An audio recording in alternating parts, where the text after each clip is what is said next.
High to all ఎట్లున్నారంతా? So, ఈరోజైతే నేను చేపల కూరతో అయితే వచ్చేసినాననమాట. చూస్తున్నారు కదా! చల్లగుంది వాతావరణము. సో, చేపల కూర తింటే బావుంటదని జెప్పేసి నేనైతే 2 కేజెస్ చేపలకు అయితే తీసుకొనొచ్చేసినాను. సో, ఇందులో కొన్ని మాత్రమే కర్రీ చేస్తాననమాట. ఇవి చేప తలకాయలు ఇవన్నీ గూడా ఫ్రైకి పెట్టేస్తాను. సో, మరిప్పుడు ఏంటి ప్రిపరేషన్ అనేది చూసేద్దాము. దీనికి కావాల్సినవి మసాలా దినుసులనమాట. ఇవన్నీ గూడా ఫ్రై చేసుకోవాలి. నూనె లేకుండా ఫ్రై చేసుకొని మిక్సీ అయితే పట్టేసుకోవాలనమాట. మిక్సీ పట్టేసుకున్నాక ఒక గిన్నె పెట్టి అందులో ఆయిల్ అయితే పోసేస్తున్నాను. సో, ఆయిల్ పోసిన తర్వాత ఉల్లిగడ్డలైతే ఫ్రై చేసుకోవాలి. మంచిగా రెడ్ కలర్ అయ్యే వరకు కూడా ఉల్లిగడ్డలైతే ఫ్రై చేసుకోవాలనమాట. సో, ఇంకా చింతపండు కూడా నానబెట్టేసుకోవాలి. నిమ్మకాయ సైజ్ అంతా.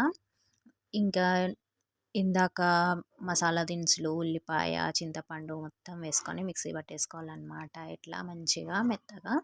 సో, మళ్ళీ ఆయిల్ అయితే పోసుకొని ఇప్పుడు మిక్సీ పట్టుకున్న పేస్ట్ అంతా కూడా ఆయిల్‌లో వేసి మంచిగా ఫ్రై చేసుకోవాలనమాట. సో, పచ్చి వాసన అంతా పోయేలాగా మంచిగా ఫ్రై చేసుకోవాలి.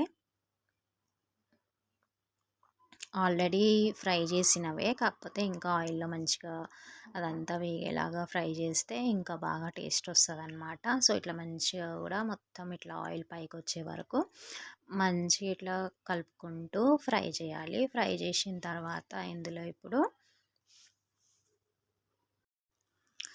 పుదీనా, ఇంకా పచ్చిమిరపకాయలు ఒక 4, 5 వేసుకోవాలి. ఇంకా అట్లనే ఒక 4, 5 రెమ్మలు కరివేపాకు కూడా వేసుకోవాలన్నమాట. వేసుకొని మంచిగా మిక్స్ చేయాలి అన్నీ కలిసేలాగా. ఇంకా బిర్యానీ ఆకు కూడా వేసుకోవాలి. ఇది ఆప్షన్, నాకైతే వేయడం అలవాటు అనమాట. సో, అందుకే నేను వేసాను. ఇష్టమైన వాళ్ళు వేసుకోండి, లేకపోతే మీ ఇష్టం అన్నమాట. సో, నేనైతే కంపల్సరీ అయితే వేస్తాను. సో, ఇట్లా వేసి మొత్తం మంచిగా కలుపుకోవాలన్నమాట.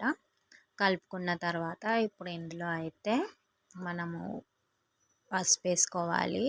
ఒక చిన్న స్పూను పసుపు అన్నమాట. చిన్న హాఫ్ స్పూన్ పసుపు వేసుకోవాలి. దాని నెక్స్ట్ వచ్చేసి ఇంకా కారం అన్నమాట. నేను కొంచెం స్పైస్ ఎక్కువ తింటాను. సో, అందుకని నేనైతే ఎక్కువ వేసుకున్నాను. మీరైతే మీకు ఎట్లా నచ్చుతుందో అట్లా అయితే వేసుకోండి. నేనైతే 3 స్పూన్స్ అయితే వేసుకున్నాను. నాకు స్పైస్ చాలా ఇష్టం కాబట్టి, అండ్ ఇట్లా నాన్ వెజ్‌లో కొంచెం స్పైస్ ఎక్కువ ఉంటేనే బాగుంటుంది కాబట్టి నేనైతే ఎక్కువ వేసుకున్నాను. సో, ఇవి వేసుకొని మంచిగా మిక్స్ చేసుకోవాలన్నమాట ఇట్లా మొత్తము. దీని తర్వాత ఇంక ఇప్పుడు మనము మంచిగా కడిగి పెట్టుకున్న చేపలైతే ఇప్పుడు ఇందులో వేసుకోవాలన్నమాట. ఒక్కొక్కటిగా వేసుకోవాలి. సో, అట్లా అన్నీ చేపలన్నీ కూడా వేసుకొని అవి కూడా మంచిగా ఫ్రై చేయాలన్నమాట. అదే ఆయిల్‌లో మసాలా అంతా బాగా పట్టేలాగా ఫ్రై చేసుకోవాలి. తిప్పేటప్పుడు మెల్లగా తిప్పాలన్నమాట చేపలని విరిగిపోకుండా. ఎక్కువ కదపొద్దు కూడా, కదిపితే కూడా విరిగిపోతాయి. సో, ఇట్లా స్లోగా తిప్పుకుంటూ మసాలా అంతా పట్టేలాగా మంచిగా ఫ్రై చేసుకోవాలన్నమాట. సో, ఇట్లా అంతా ఫ్రై అయినాక ఇంకా మనకి ఎంత ఎసరు కావాలన్నది చూసుకొని మనము ఎసరైతే పోసుకోవాలన్నమాట. వాటర్ అయితే పోసుకోవాలి దాన్ని బట్టి.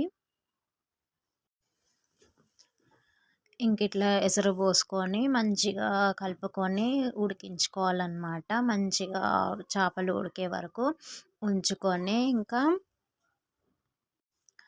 ఇంకా మంచిగా చేపల ముక్కలన్నీ ఉడుకుతున్నప్పుడు ఇంకా లాస్ట్‌కి మనము సాల్ట్ అయితే వేసుకోవాలన్నమాట. మన రుచికి సరిపడేంత సాల్ట్ అయితే వేసుకోవాలి మన కర్రీని బట్టి.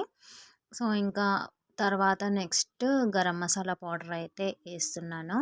ఇంకా వేసి మళ్ళీ కొంచెం సేపు అయితే ఉడకనివ్వాలి. మంచిగా ఉడికిన తర్వాత చివరిగా కొత్తిమీర అయితే వేసుకోవాలన్నమాట.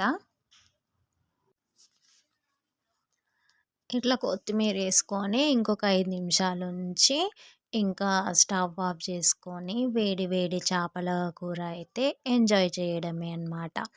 సో, వీడియో నచ్చితే తప్పకుండా లైక్, షేర్ అండ్ సబ్స్క్రైబ్ చేసుకోండి. So, thank you so much.